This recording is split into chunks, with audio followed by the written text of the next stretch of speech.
I was tickled. My name is Selena Kearney. My mother's were Janice Latch and Teresa Rosander. My grandmother is Ida Rosander. I'm a proud member of the Chehalis tribe. I'd like to begin this talk by acknowledging Rod Slemmons for his outstanding work, for his scholarship and nuanced view of photography as it relates to Native people. It's proper protocol to recognize him as an elder and an ally here today. I had the pleasure of having dinner with Kit Slemmons, who's here today, on Sunday, his wife. I would like to thank her and Rod for their hospitality. So I have a lot of things I want to talk about, so I'm trying to break them out into a few sections and to really try to, there's so much about this work that I want to illuminate more on and give more information and more context to it. But I also do want to talk about my process of making the work, and I also do want to talk about a little bit about what I wanted to say with this work. And that's not usual for an artist to be like, this is what you should get out of this, but I'm going to do that anyway because I think it's important, and I also think that, because I think it's important. So, so the first thing that I want to talk about is how an archive like this affects me as a person, as a Native person, and as a Native person in 2025. And I received the archive, and it sat with me in my studio at 33 East Washington for really about a year before I felt like anything was being produced from it that I could look at on the wall and be like, this is good, this is right. As I've investigated and thought more about why that was and how the effect of the images had on me, was that I would put them up on the wall, and I felt like I started to tell people that I knew, or talk about my experience, and I'd be like, I feel like I'm going back to the ghosts, like I have to sit with the ghosts in my studio, and I don't know what to do. I don't know how to reconcile this experience. And so I started to really think about what that reconciliation was. And the reconciliation of looking at these images that are like maybe Curtis images, these romanticized images of Native people, and also some more vernacular photography, but these images of Native people that are so romanticized, so beautiful, so magical, are captivating to anyone that looks at them, including myself. But as a Native person, the disconnect between what you see, the magic and the beauty, and that you see in the images, and what maps onto your lived experience as a Native person don't match up. And those two things not being equal or not being shown give me this feeling like that there has been this that the personhood of Native people is reflected and performed back out through the camera, that doesn't speak to the difficulty of being an Indigenous person. And you might look at an image like that and be like, if for me, I would look at it and be like, well, this is so beautiful, this is so magical, this is so wonderful. How come I still have to see, how come I still have to see so many people die who are young? How come I have to see so much poverty? How come there aren't, how come we're not represented in higher education spaces? How come there are no other Coast Salish people here at SAIC? Like, if we're so magical, then what happened? And so I started to really reconcile with that and reconcile with what it was that the photographs were doing to me. And I also had a conflict of showing the faces of the people in the photographs. How do I take on this and work with it? And these conflicts that exist within photographic history and Native people, and not be able to not feeling capable of being able to give the entire story. I can't be a person that is going to be able to explain the entirety of the complexity of Indigenous history when the images look as they do. And there are also these survey photography, photographs of people who are, just with their family, and those photographs in the archive do show more of of the complexity of being an Indigenous person, but I don't know those people. You get a family archive and you work with it, you have a connection to those people. So there's this interesting space of like being connected, but also disconnected and responsible, but unable to reconcile. And there's a lot of things to reconcile with. And I really struggled to like make work that I was proud of and make work that I felt like it did what I wanted to say. And so there are a couple photographs in Rod's archive that are these survey photographs of boarding schools. And when I was in Washington, I had these friends, Buddy and Chief Janice George from Squamish. And in Canada, they're like 20 years ahead of America with their sort of like, with this act of reconciliation. And they were talking about this incredible work that they were doing. They're Coast Salish weavers and incredible artists. And we were going to different reservations and we were teaching weaving and like kind of talking with people, and we talk with people as we're weaving. And they would talk about the work that they were doing in Canada and going to these sites, these boarding school sites, to excavate the place and finding hundreds and hundreds and hundreds of bones of children. And like doing a count of like how many children died in boarding schools in Canada, and the numbers were shocking to everybody. And being these Native people at the forefront of pushing for a reckoning of what happened at boarding schools. And as a Native person, you kind of like, you understand. You're like, oh yeah, my grandpa went to boarding school, came back mean, or like, this person went to boarding school, they kind of liked it. There's a lot of stories and complex stories that are associated with this era of boarding school, but it's an unspoken history here in the States. And like, certainly like more is coming out about that. And so I was compelled by the two images, the first one being Hershey's, and then the other in the diptych there is Tulalip. I was really compelled by the images, and I would put them up in my studio, like, and have and sit with them for a while, and recognizing that I wanted to speak on, I wanted to be with the cohort of the Buddy and Janice Georges, speaking on this topic that I felt like needs to come into the consciousness of like the American citizens, like of American people, and this is Indigenous land. This is Indigenous land. And so like, it's important that if Indigenous children are buried in Indigenous land, that we know that that's happening. It's good for everybody. And and I think I can pretty much assume that everybody understands the history of boarding schools. But what I didn't know, I was working with this really incredible librarian, Holly, from the SAIC. She's amazing. And I was curious about what sort of Coast Salish representation was at the 1893 World's Fair. And she had found, I just was talking to her a lot about my interests, and we had a long conversations, and she was like, did you know there was a boarding school at the 1893 World's Fair? And I was like, no, I didn't. So we looked into that more. And there's not a photograph of the boarding school. We did find the pavilion, but what we did find is these hand-drawn like architectural plans for the school. And I started to be really interested in this idea of a school being, a model boarding school being put in the World's Fair as an advertisement for assimilation. Mm-hmm.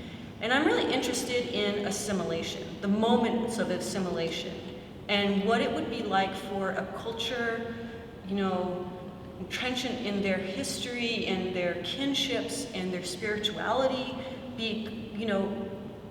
have colonization happen, but then have assimilation happen. And we just, I know we all know this, but I know it's important to say we were not conquered. Mm-hmm. You did not, when nobody conquered the tribes, there were agreements made that we would all live as citizens of this country. And it's not okay to assimilate people that you made a deal with when you're trying to have them as citizens. And so I'm interested in this moment of assimilation, and this very interested in the place of assimilation, which was the point at which they had to sell it to the American public. And that very much is happening at the World's Fair. And in researching this boarding school at the World's Fair was this, the way that it worked was they brought the children from their homes, cut their hair, they don't speak their language, they don't know where their family are. They're in Chicago World's Fair. Like, you imagine the overstimulation of that experience. They're told that they have to give up the ways that they know how to live and live in this other way or else perish. And so then they're doing that, and they're in these schools, but then at night, the children they don a costume, of the native costume at night, and they march them through the world's parade at night.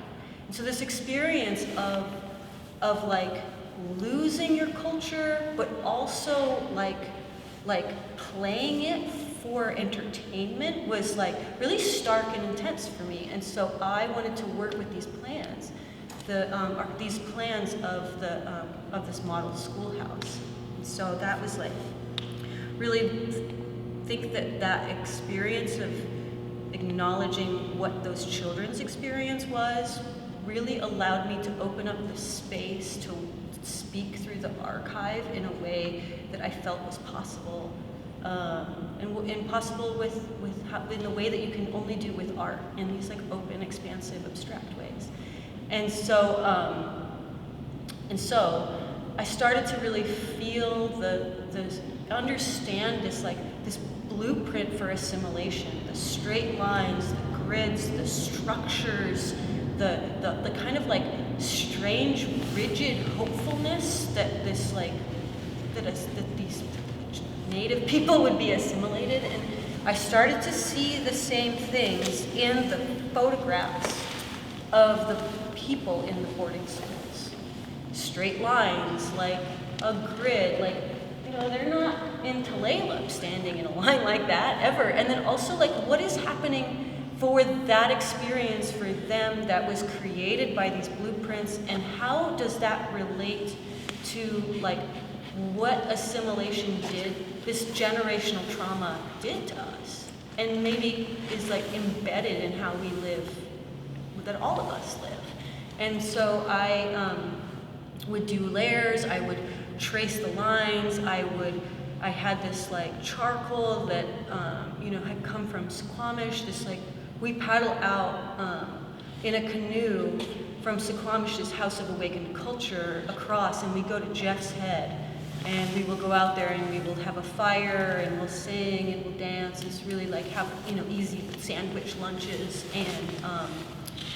and so I wanted to bring a sort of privacy and opacity to the space of the people that lived through the experience, but also show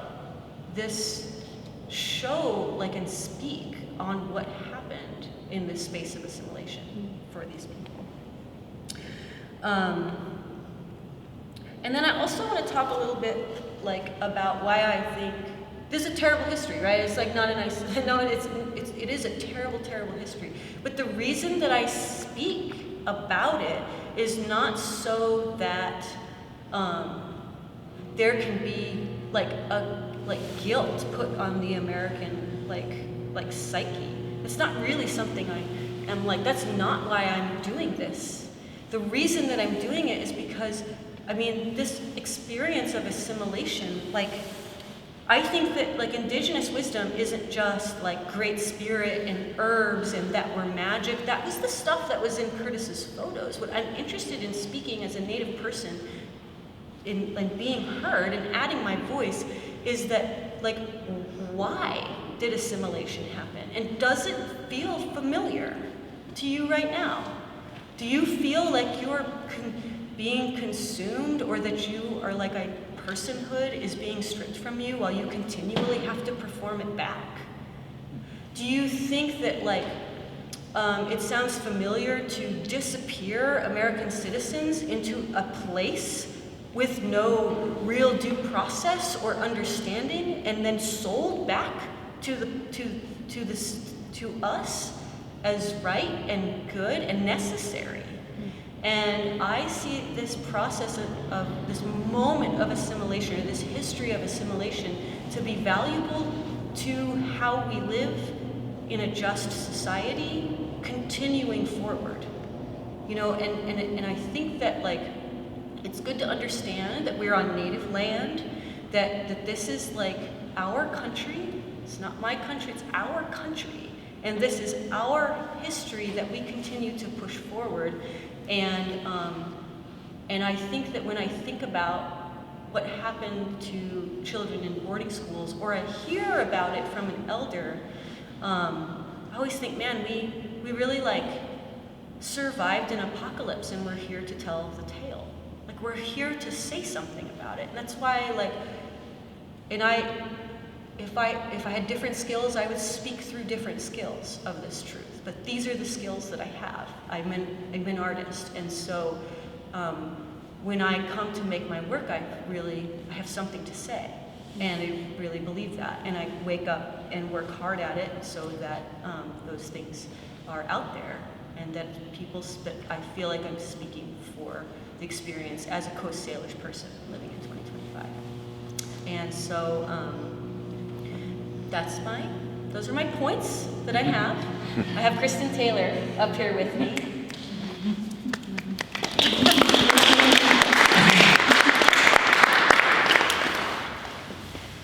And do you want to introduce yourself? Sure. Thank you for talking us through your work. So Selena invited me to be in conversation because we've been in conversations all semester. So I am a curator at the Museum of Contemporary Photography, and this semester I'm working with different graduate students in the MFA program at SAIC, just guiding, having guiding conversations about your projects and your work. Every other week we just meet and kind of discuss where the students are. So we were it was kind of fate and serendipity, I think, that we were paired together, because when I first met Selena, you had all these boxes in your studio, and I immediately recognized them because I've been at the Museum of Contemporary Photography since 2006. So Rod was the first person to hire me there. I was the collection manager for 10 years before I became a curator. And a lot of this material was in our vault because he had, things from his research in there that he was working on. And I very much, of course, recognized the handwriting right away. So it was really exciting to kind of, at the very beginning of our dynamic as working together, was to just say what I understood from what this material was, and knowing that Rod did this big exhibition about Edward Curtis, very, I would say, like, kind of presciently, sort of, or more, not prescient, but like early on, opening up the conversation about what Curtis was doing and staging people for the photographs. And I've always really gone to, like, the writing that he's done, as I understand this work that we still have in our collection. So as we were looking through, I think on that first day, you started just pulling out different photographs and showing me this kind of vast archive. So that's just a little bit about why we're up here, is to kind of continue the conversation about your sort of grappling with this archive, and then how you're interpreting it into your artwork. So I'm here to ask you a few more questions, I guess, because I think that introduction you just gave about the feelings behind it, and kind of like the bigger conversations that should come from the artwork. I wanted to kind of go to the specifics of the artwork a little bit, and have you talk a little bit about the few photographs that you did choose, about why you chose them. Because there are a lot of people, and the ones that you chose are quite different than most of the material in the archive. So could you talk a little bit about that? Yeah, the two photographs that I took from the that I used from the archive are this one in the top left of this group of 6, and the one over there in the large diptych there on the left. And those are the two. And I chose them because one, they're like such impactful and intense photographs, but because they spoke the language of the architecture to me in the images. The straight lines, the gridded people, and I was interested in this, I was kind of also interested in seeing, like, intuition of like getting a group of people together to get a photograph taken, which is kind of always the same. Everybody's like, get in a line, like, let's all stand in a line. I was kind of thinking, why do we do that? What on earth do we do that for? And I really thought that those spoke to, they would be in good conversation with these architecture drawings that were holding so much space for me in like understanding this like rigidity. So something, I'm hoping everyone's gotten up close and looked at them, but there are some figures, of course, standing in the line, and you've covered their faces. Mm-hmm. So I also wanted to ask you to talk a little bit more about your feelings about the ghosts that you talked about, and also that feeling of being the holder of this archive with so many, like sort of we talked a little bit in your studio about the belief of the photograph representing that spirit of that person. So could you unpack that a little bit about? Yeah, and I believe in the spirits, not as like an idea, but I really do believe in the spirits. I believe that that they're here with us, and like that their spirit has a frequency in our existence, in our life. And I believe that frequency of the spirit is like present when the photographs, when the faces of the photographs are there.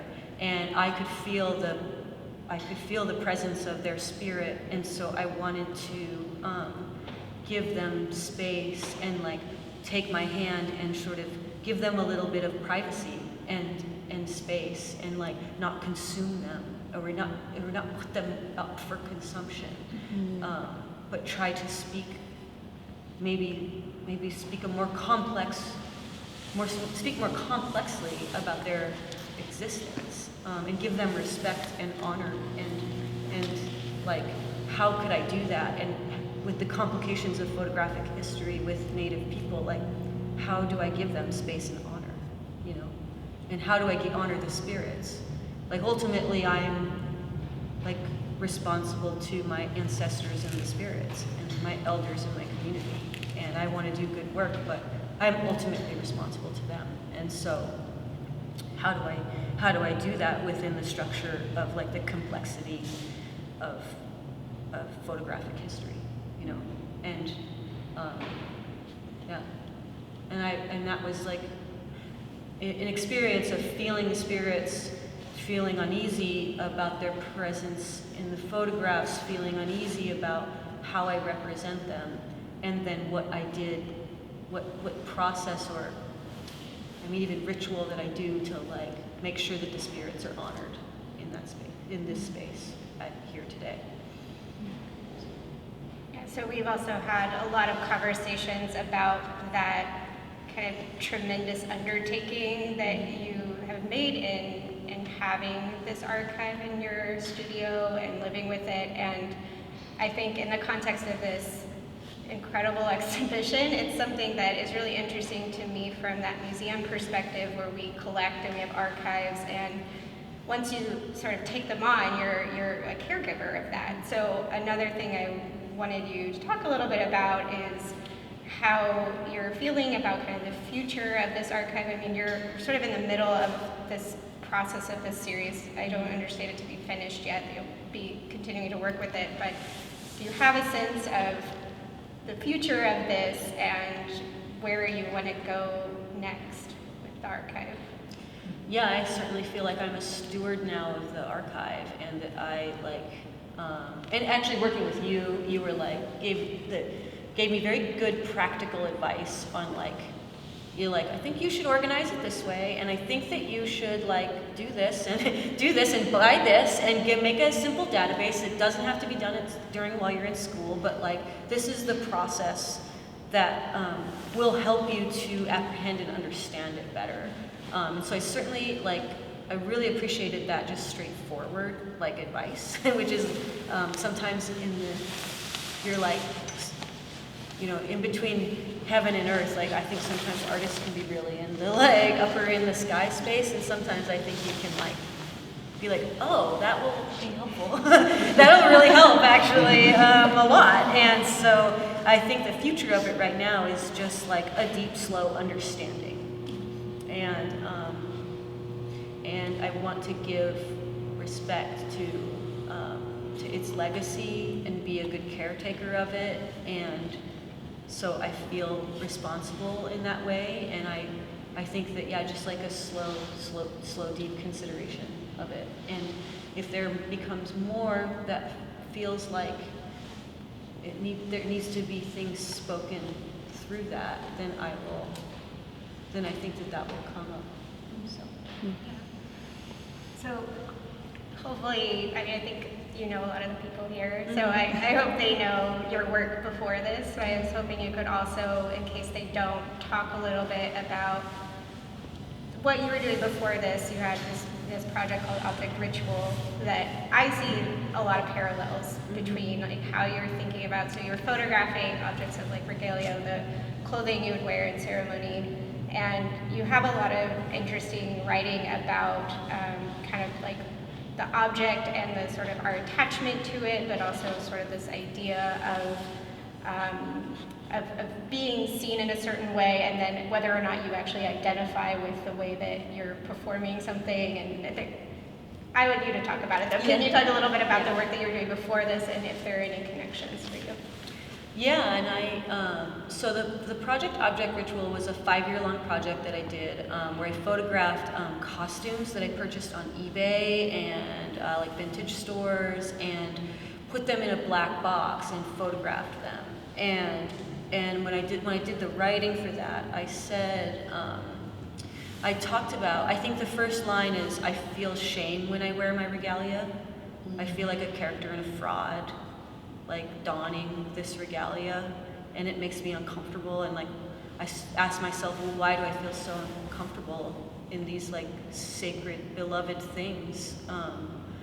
And so when I write about it, I sort of want people to know that like, I want them to know I don't necessarily feel like, you're in this big hat, like, like you're in all these clothes. It feels like it should feel like beautiful, but in a lot of instances I feel like a character.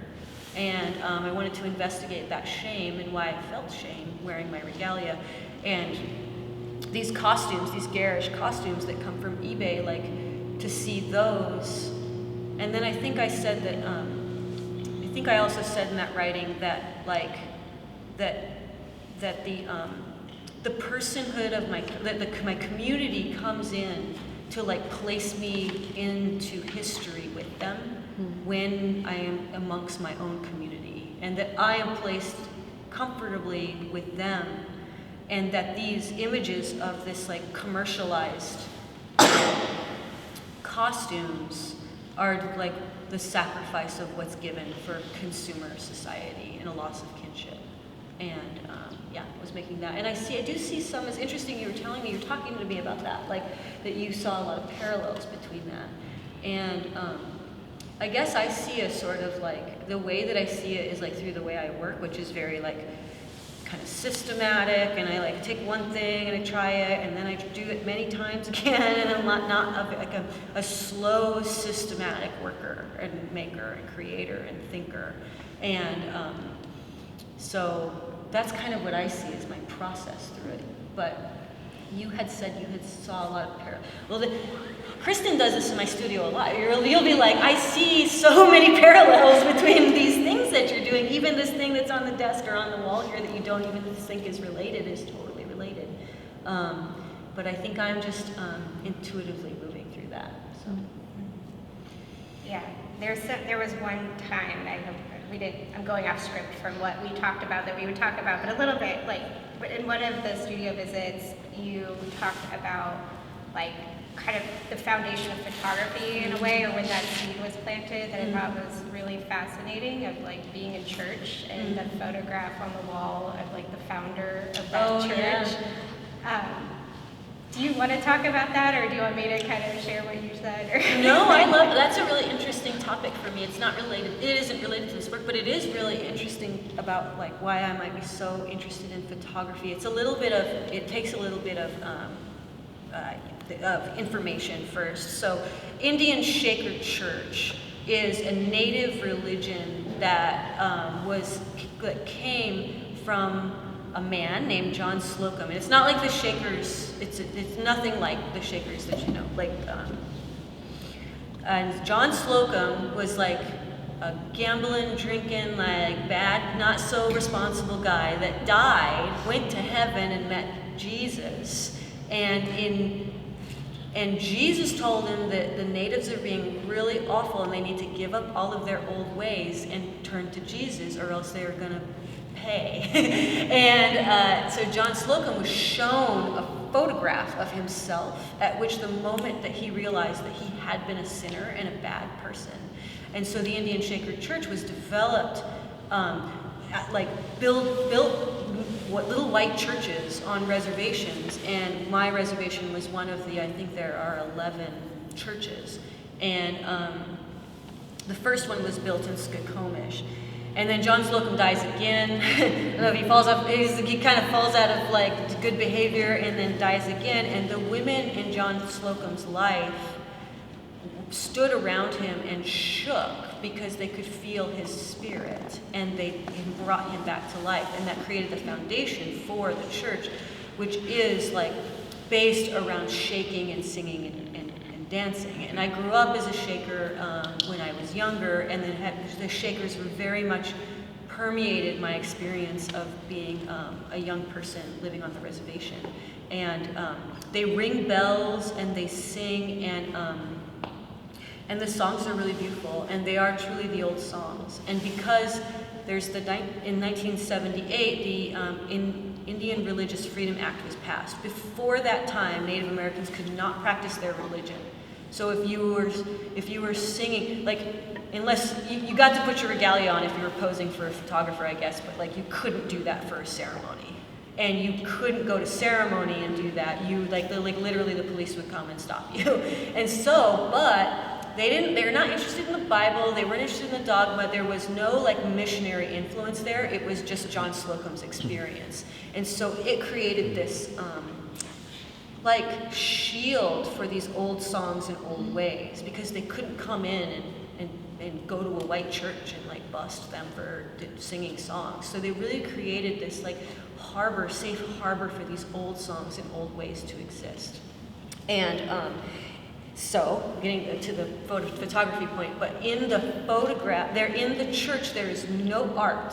There's a small cross and a couple candles, and people ring bells. There's no electricity, and in the church is only one thing, and it's a photograph that John Slocum went to a studio and got taken of himself. Some of the churches have a picture of him and the other male founder, but a lot of them are just a photograph of him. And I remember being so interested being in church and thinking like, why a photograph? Like, what is it about the photograph that like, this is the only thing? Not a painting, not Jesus, just like John Slocum, he's holding his hand up like this, kind of half eyes closed. And so yeah, I'm really fascinated by that, but just that history and that photograph and why a photograph is an interesting topic for me. And I think that it is like one of these early influences of photography that I have, is that experience. And the reason I brought it up is what you're saying, like seeing these parallels. To me, I felt like everything came together when you told me the story of like why you're attracted to these architectural spaces. If you look up what these Shaker churches look like, they're very simple structures, all white. Like there's this minimalism to it that I think you're doing visually here and processing, but also the spaces where on the outside it's a Christian church, but on the inside people found a way to actually have ceremony. And so the regalia work you're doing and the work you're doing here about assimilation of the boarding schools, to me the thread was like when you started talking about your childhood in these spaces. So to me, and then it's really interesting you went into photography. Like I find that really fascinating because most churches don't have photographs up on the walls. So, right. Yeah. And I remember I looked up one of the churches and I showed you on the computer and you were like, wait, wait a minute. Yeah. So I do find that really interesting. Yeah. That's why we need each other. The last thing I just sort of wanted to talk about is the title of this show, Shadowy Evidence. So if you all aren't familiar with Rod Slemmons very much, this is the name of his exhibition about Edward Curtis. That is where your title came from. But I also love that you landed on that title because you're talking about that idea of like these histories surviving incoherently, that we're not learning in schools about the boarding schools. We're not really like, this isn't something that is, you can assume everybody knows about. So can you talk a little bit more about the title, Shadowy Evidence, and what it means to you? Yeah, and I was working with the archive and I saw with pencil there was like shadowy evidence written on one of the sides of the boxes, and I was like, whoa, what is that? And of course, with my experience working with the archive, I was like, wow, what is shadowy evidence? And so I looked it up and found that, had researched that Rod had done this exhibition called Shadowy Evidence that he had at the Seattle Art Museum. And I went online and found the catalog and purchased it, and it came. And and that was about the time that you and I started to work together, and I started to feel like I was really in conversation with Rod's visual research on that experience, and I wanted to place a marker for I wanted to be in conversation with him and his legacy of sort of ethical ways of looking with at indigenous photographs, people who are indigenous in photography. And I do think it the surviving incoherently, it is this incoherent survival, and I think photography does that a lot. But and that it holds its own mystical magic that is just not, it can't grasp the entirety of reality, never will, really, but that it what survives and what is there and how, what the pieces are, and Shadowy Evidence was this piece of me reckoning and understanding and kind of hoping for some clarity. So. Should we open it up to other questions? We'll take a few questions if anyone has any questions. I don't know if you've been thinking about them or they've come up or got a burning question to ask me. I have a lot of questions. Woo! Let's go. But I'm not going to ask them. I have to think more. But first of all, I just wanted to know, are you now the steward of the collection? Yes. Oh, wow. Yeah. How did that happen? I got the archive from Jan, who gave it to me, and now I'm the steward of it. Yep. I didn't realize that. Yeah. So are all the artists in this show now the owners of the, or stewards of the collections that they worked with? I'm unaware, no. Oh, okay. Yeah. I can ask someone else. Jan's saying no. Jan is saying no. Yeah, we're getting a shaking of the head. Okay. But I do think that there was some discussion about the archive going to a native person. So. Do you have any thoughts about why people from the settler colonial cultures like to play Indian? Yep. Why they like to dress up and do performative whatever is in their heads about Native Americans? Because of the deep-rooted pain of kinship and relationality and magic that they lost to come to this country in substitute for a sort of consumer errantry in consumption. And that is a generational trauma that people who are not living in a sort of communal tribal space carry with them. Everyone does. And it's lonely and devastating and sad.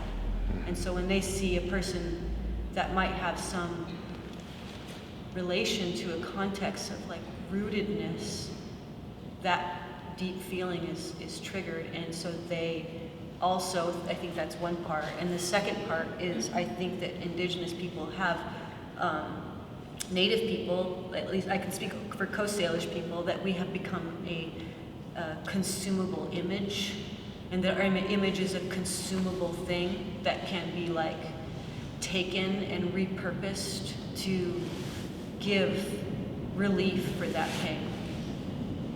Amazing.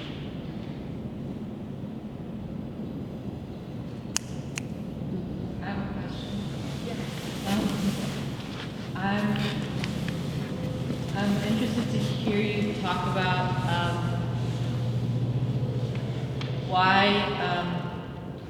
why are you saying what you're saying through this work? Like, what are you trying to say through this work, and what does it mean to say it in this context here in Chicago, out of your native space? And like, what's the difference between the two? Because I'm here to add, as a Native person, as a Coast Salish person, my voice to a canon, to the canon, perhaps, you know, and to be a person outside of my native context. And it was to move from a place of service and a place of serving my community into a place of vision. And like, I worked for a space of service to my community, and this is my job to move into a space of vision, so that Coast Salish people's voices are heard, and that the time of people speaking for us is over.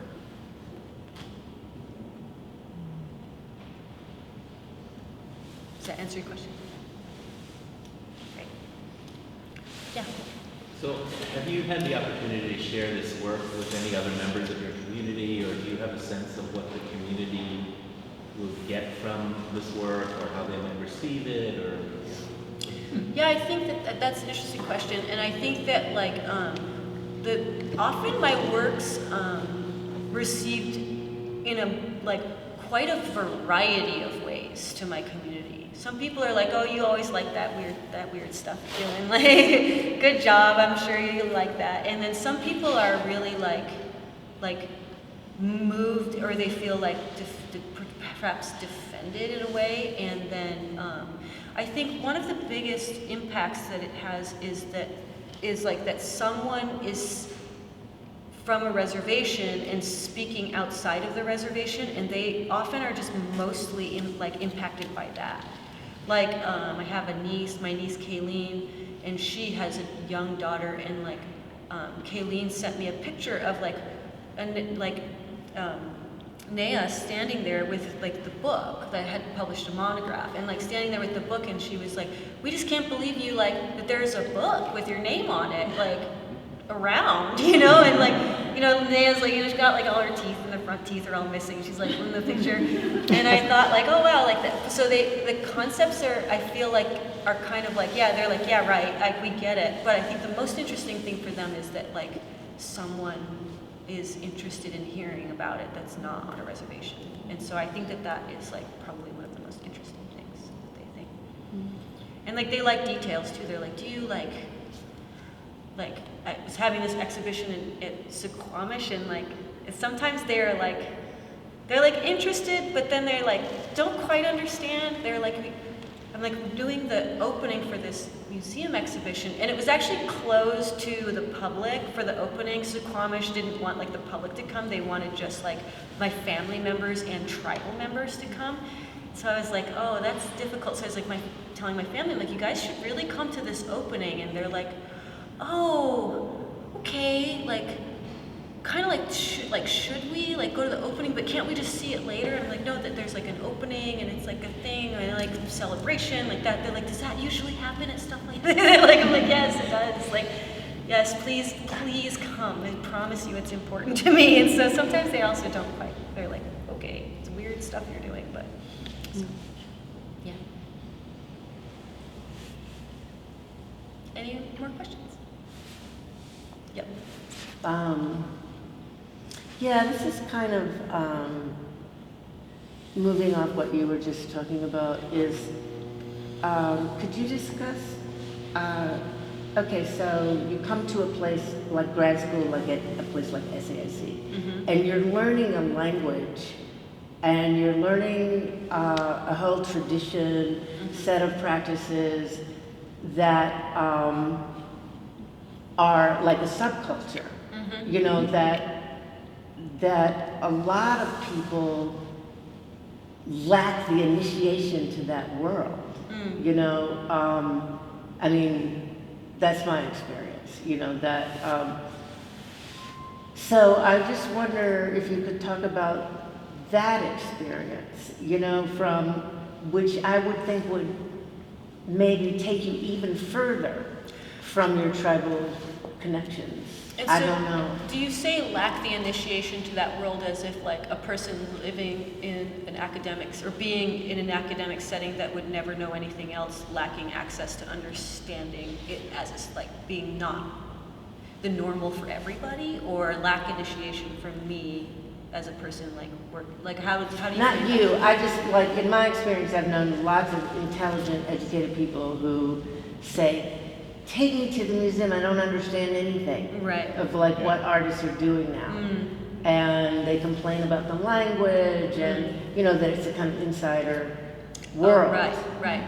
That's not about you. Gotcha. But I'm curious about your experience, since you also have such a deep connection to other worlds. Yeah, and I think yeah, and I can see that, like, I can see it's kind of insular and maybe a little annoying sometimes, like the sort of world of the art world or the art speak. But one of the things I like about it is that I think that it's actually has created a nice space for me as an outsider, where I feel like I can speak through a visual language a more complex way than if I was trying to, like, you know, aggregate a bunch of personal experiences to, you know, like I have a friend that teaches at the University of Michigan, and I should just like think about like her job of doing these endless surveys with people in community and like trying to make sense of that. And I feel like there is an expansive way and that we can create art that allows for I don't know, just a more exploratory space. And I kind of like how like there is like a language and a way that people have thought about it before. I think that's helpful, actually. So, Cool. does that answer your question? Sure. Okay. I like sure. I didn't I like sure. You're like, right? Yeah, I'll take it. Okay, how about one more question? Someone got one more question? Dun, dun, dun, dun. Right. I only have comments. Okay, let's hear it. Well, I was thinking of looking at especially the pieces on the left, kind of like a thing of like blots of ink. And I'm seeing that as being connected to what you're talking about with contracts and like the material of an early contract and like the way that, you know, Yeah. like we were talking about the difference between conquest and contract, Yeah. but also like contracts not being honored. Yeah. And so I'm thinking about kind of like mistakes that come out of the material from which a contract is made. Interesting. When I look at those, but yeah, and the kind of lines, you know, especially like in the central piece is the way that you're using these lines, that you're thinking about the logic of a grid feels very connected to the logic of grids, like in the United States, and the way borders become more abstract and grid, like moving from east to west. But that's not much like. But I guess like maybe like thinking about like how you chose the material, you know, in as the medium to respond to an image. Yeah. Yeah, I think there's like rigidity is something that I really could feel, like this like rigidity of this, the assimilation and the sort of like confines of it.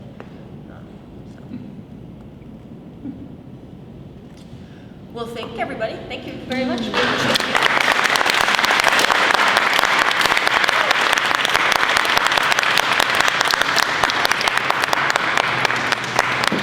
And if you have a question for me, I'd be around for a little bit.